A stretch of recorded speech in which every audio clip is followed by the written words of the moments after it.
সাধনাৰে হাত ধৰিছো জীৱনৰে বাট বুলিছো সপোন বিলাহে কি দেখুৱাই ৰঙা নীলানে হালধীয়াই পখিলা পাখি যেন এই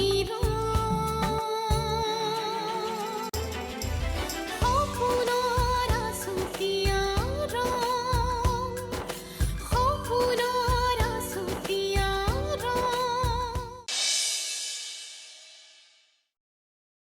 কাইলৈৰ পৰা তুমি গোটেই দিন আৰাম কৰিম হ'ব তুমি ইমান দেৰি কৰিব নালাগে নহয়। মই দেৰি কৰিলে তোমাৰ কি আহে যায় মই তোমাৰ কাৰণে ৰৈ আছো। তাৰমানে তুমি মোক তোমাৰ কাষত বিচাৰিছা ব'লা চুইটাৰ দিগন্ত খাম দিগন্ত ব'লা প্লিজ দিগন্ত প্লিজ এৰি দিয়াচোন। মাহঁতে দেখিলে কি ক'ব কোৱা? What the hell? কি ক'ব মা? You're my wife. মই তোমাক যি ইচ্ছা তাকে কৰিব পাৰোঁ। Come! Diganta please Diganta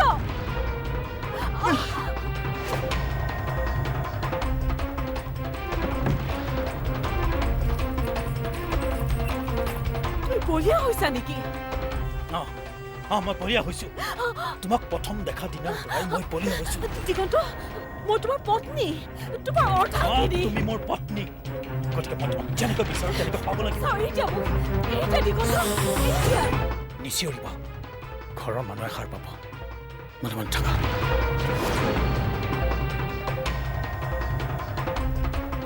I'm very proud. तूने फ्रंट पेज भी मार लिया और इतनी अच्छी नौकरी भी। सिडनी लोके दिगন্ত যাও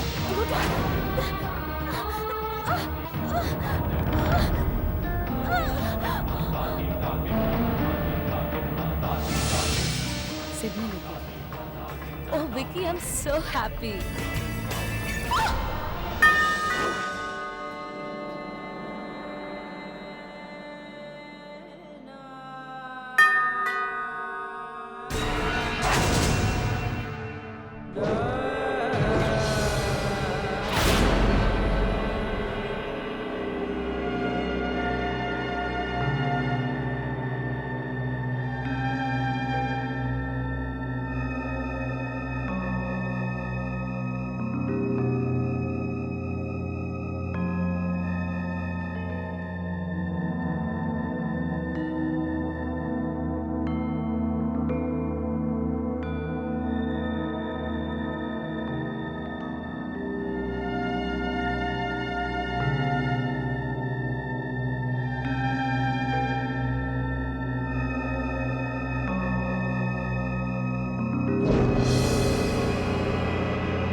morning, my sweetheart.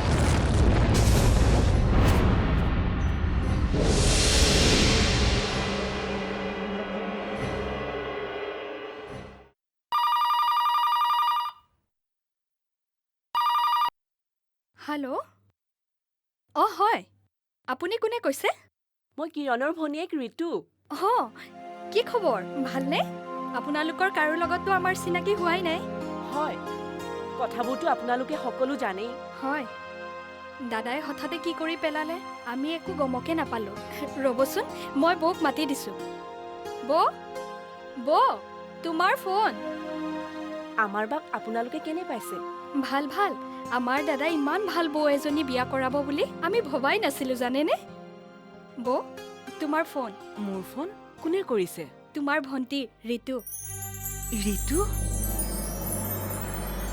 হেল্ল' বা কেনে আছ ভালেই আছো তোৰ কেনে ভাল তোলে বৰ মনত পৰি থাকে অ'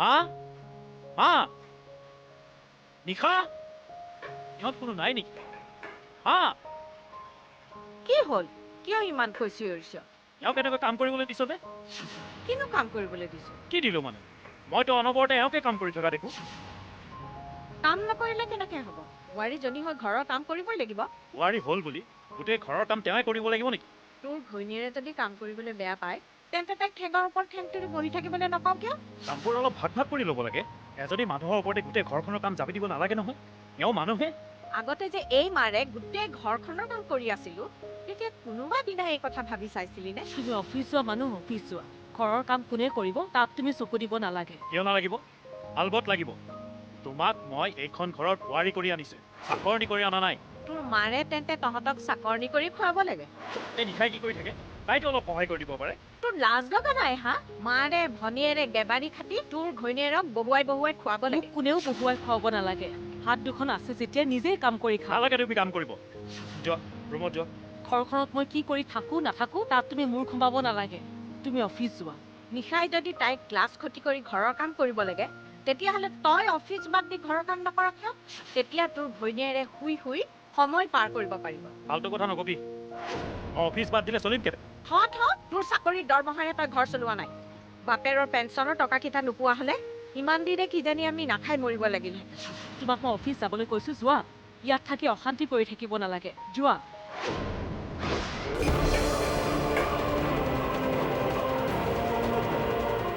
ইমান দিন ঘৰখন কেনেকৈ চলিছে গমেই নাপায় এতিয়া ঘৈণীয়েকে কাম কৰা দেখি কামৰ ভাগ কৰিবলৈ আহিছে লাজ লগা নাই তুমি নালাগে ধুব চাওঁ যোৱা যোৱা হ'ব মা আৰু দুটামানহে আছে নালাগে যোৱা তোমাক কাম কৰিবলৈ দি মই বেলেগৰ গালি সুধিব নোৱাৰো নহয় দেহা থকালৈকে নিজে কৰি যাম দেহাই নাটানিলে যি হয় হৈ থাকিব তেওঁৰ কাৰণে আপুনি মোক বেয়া নাপাব মা নাপাওঁ বেলেগক বেয়া পাবলৈ বা ভাল পাবলৈ মোৰনো কি আছে মোৰ ভাল পোৱা বেয়া পোৱাক লৈ কাৰ কি ক্ষতি হয় চাওঁ যোৱা তুমি যোৱা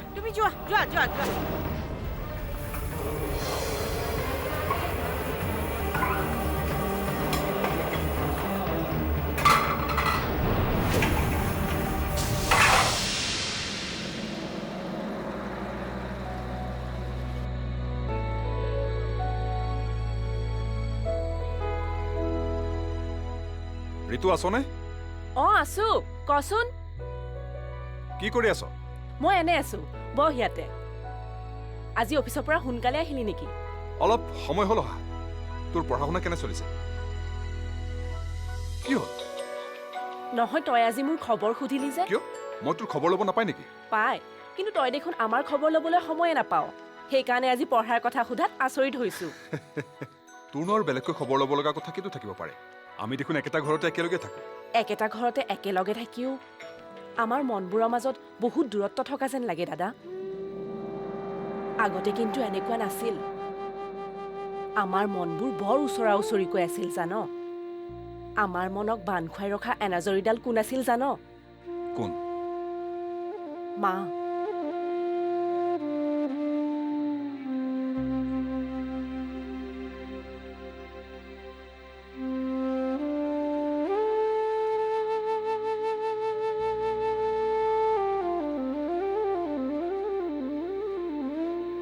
মা আমাৰ মাজৰ পৰা বৰ সোনকালে আঁতৰি গ'ল নহয়নে? আৰু কেইবছৰমান মা থকাটো দৰকাৰ আছিল। মাৰ শূন্যতা তই অনুভৱ কৰ দাদা। কৰোঁ। কেতিয়াবা মালৈ বৰকৈ মনত পৰে অ'। মা নোহোৱাৰ পৰা মই এটা বিৰাট শূন্যতা অনুভৱ কৰোঁ। মই যেন সামান্য কিবা এটা ভৰসা কৰাৰো মোৰ কোনো নাই। মোৰ মনৰ অভাৱবোৰ, মোৰ অন্তৰৰ হাহাকাৰবোৰৰ কথা ক'বলৈকো যেন কোনো নাই। তোৰ কাষত দেখোন বৌ আছে। বৌৰ লগত তই তোৰ মনৰ কথাবোৰ শ্বেয়াৰ কৰিবি। কৰোঁ। মোৰ সকলো কথা, মোৰ সকলো সমস্যা মই তেওঁৰ লগত আলোচনা কৰোঁ। কিন্তু তেওঁতো মোৰ মা নহয়।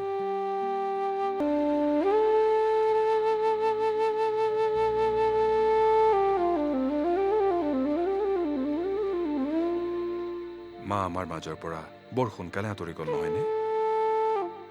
আৰু কেইবছৰমান মা থকাটো দৰকাৰ আছিল। মাৰ শূন্যতা তই অনুভৱ কৰ দাদা। কৰোঁ। কেতিয়াবা মালৈ বৰকৈ মনত পৰে অ'। মা নোহোৱাৰ পৰা মই এটা বিৰাট শূন্যতা অনুভৱ কৰোঁ। মই যেন সামান্য কিবা এটা ভৰসা কৰাৰো মোৰ কোনো নাই। মোৰ মনৰ অভাৱবোৰ, মোৰ অন্তৰৰ হাহাকাৰবোৰৰ কথা ক'বলৈকো যেন কোনো নাই। তোৰ কাষত দেখোন বৌ আছে। বৌৰ লগত তই তোৰ মনৰ কথাবোৰ শ্বেয়াৰ কৰিবি। কৰোঁ। মোৰ সকলো কথা, মোৰ সকলো সমস্যা মই তেওঁৰ লগত আলোচনা কৰোঁ। কিন্তু তেওঁতো মোৰ মা নহয়। তেওঁ মোৰ সকলো কথা ৰেচপণ্ড কৰে। মোৰ সকলো কথা চালি জাৰি চাই তেওঁ মোক মতামত দিয়ে। কিন্তু এগৰাকী মাতৃৰ দৃষ্টিৰে তেওঁ কেতিয়াও মোৰ প্ৰতি মনোযোগ দিব নোৱাৰে। এই মনোযোগৰ পৰা মই বঞ্চিত হৈছোঁ। অকল তইতো নহয়, আমি আটাইকেইটাই সেই মনোযোগ, সেই আবদাৰৰ পৰা বঞ্চিত। দেউতাক হেৰুৱাৰ দুখ বা অভাৱ মই বৰকৈ বুজা নাছিলোঁ।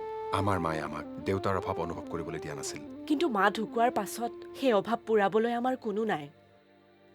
সেইকাৰণে মাক হেৰুৱাই আমি যেন শূন্য হৈ পৰিলোঁ। তহঁতৰ কাৰণে মই মাৰ অভাৱ পূৰাব পাৰিব লাগিছিল। কিন্তু মই নিজে বৰ অভাৱী। তহঁতৰ অভাৱ পূৰাব পৰা মোৰ সামৰ্থ্য ক'ত? মই যেন তহঁতৰ প্ৰতি ফৰ্মেল দায়িত্বহে পালন কৰি আছোঁ। তই আমাৰ কাৰণে যিখিনি কৰিছ সেয়ে বহুত। দায়িত্ব পালনতো মই অসমৰ্থ। মোৰ তহঁতৰ প্ৰতি থকা দায়িত্বখিনি ভালদৰে পালন কৰিব পৰা হ'লে কিজানি কিৰণে এইখন ঘৰৰ লগত এনেদৰে সম্পৰ্ক শেষ কৰি গুচি যাব লগা নহ'লহেঁতেন। কিৰণৰ কিবা খবৰ পাইছনে? ক'ত বা আছে, কেনেকৈ বা আছেগৈ? তই একো খবৰ পোৱা নাইনে? না, একো খবৰ পোৱা নাই। মই কেনেকৈ খবৰ পাম? তোৰ লগৰ ছোৱালীজনীৰ পৰা কিবা খা খবৰ পাইছ কিজানি? তাইৰ লগত টাচ ৰাখিবলৈ বৌয়ে মানা কৰি দিছে। কিয়? এই গোটেই কথাটোত বোলে তাইৰ ছাল আছে। বৈৰণে সেইটো ক'ত ইনভেষ্টিগেশ্যন কৰি গম পালে? নাজানো, বৌয়ে বোধ কৰোঁ তেনেকৈ ভাবি লৈছে। বাৰু, তই পঢ়ি আছিলি নহয়? পঢ়। পঢ়া শুনাত দেখোন মনেই নবহা হৈছে। মনটো কিবা বেয়া লাগি থাকে। নিজকে অলপ কনচেনট্ৰেট কৰ। ৰিজাল্ট ভাল কৰিব লাগিব। এতিয়া মোৰ তোৰ ওপৰতে আশা আৰু। আজিকালি মোৰ বৰ অকলশৰীয়া অনুভৱ হয়।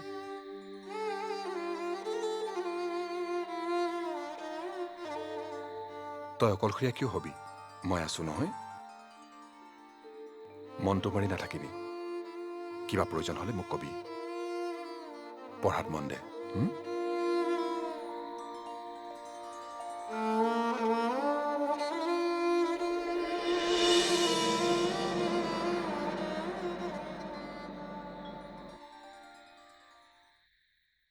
এটা কথা সঁচাকৈ কোৱাচোন,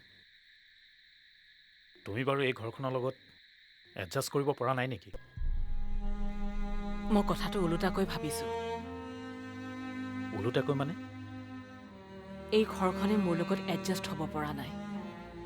মোৰ মনত তেনেকুৱাই ভাৱ হয়। আচলতে কি জানা, তোমাৰ প্ৰথম কামটো হ'ল তুমি এই ঘৰখনক নিজৰ ঘৰ বুলি ভাবিব লাগিব। এইখন তোমাৰ ঘৰ কিৰণ। মোৰ ঘৰ। তোমাৰ মায়ে কয় এইখন তেওঁৰ ঘৰ, গতিকে তেওঁৰ মতে চলিব লাগে। তুমি কোৱা তোমাৰ ঘৰ, আৰু এতিয়া কৈছা ময়ো মোৰ ঘৰ বুলি ভাবিব লাগে। ঘৰখন আমাৰ প্ৰত্যেকৰে নিজৰ ঘৰ। ঘৰখন চবৰে নিজৰ হ'লে মানুহবোৰকো নিজৰ বুলি ভাবিব লাগে। তোমাৰ মায়ে বাৰু মোক নিশাৰ নিচিনা ভাবেনে? তোমাক মায়ে নিশাৰ দৰে ভাবিবলৈ তুমিও মাক তোমাৰ নিজৰ মাৰ দৰে ভাবিব লাগিব। আৰু কি কৰিলে মই তেওঁক নিজৰ মা বুলি ভাবিছো বুলি বিশ্বাস কৰিবা তোমালোকে? কিবা কৰি দেখুৱাই সেইটো তুমি প্ৰমাণ কৰিব নালাগে। তোমাৰ মনত সেই নিজৰ ভাৱটো জন্ম হ'ব লাগিব। তুমি তোমাৰ অন্তৰে নিজৰ বুলি গ্ৰহণ কৰা, তাৰপিছত দেখিবা তেওঁলোক সঁচাকৈ তোমাৰ নিজৰ হৈ পৰিছে। তেওঁলোকৰ অন্তৰতো সেই ভাৱ থাকিব লাগিব। মইতো এইখন ঘৰত সোমোৱা দিন ধৰি তেওঁলোকক নিজৰ বুলিয়ে ভাবি আহিছো। তুমি মোকেই তোমাৰ নিজৰ মানুহ বুলি ভাবিব পৰা নাই, তেওঁলোকক কি ভাবিবা? তুমি তেনেকৈ কিয় কৈছা? তোমাক যদি মই নিজৰ বুলি ভাবিব নোৱাৰো তেন্তে কাৰ কাৰণে ইয়াত থাকিম? তোমাৰ মোৰ প্ৰতি যি ব্যৱহাৰ, মই কিন্তু কোনো আন্তৰিকতা দেখা নাই। আপোনাৰ আঁচুতীয়া ৰং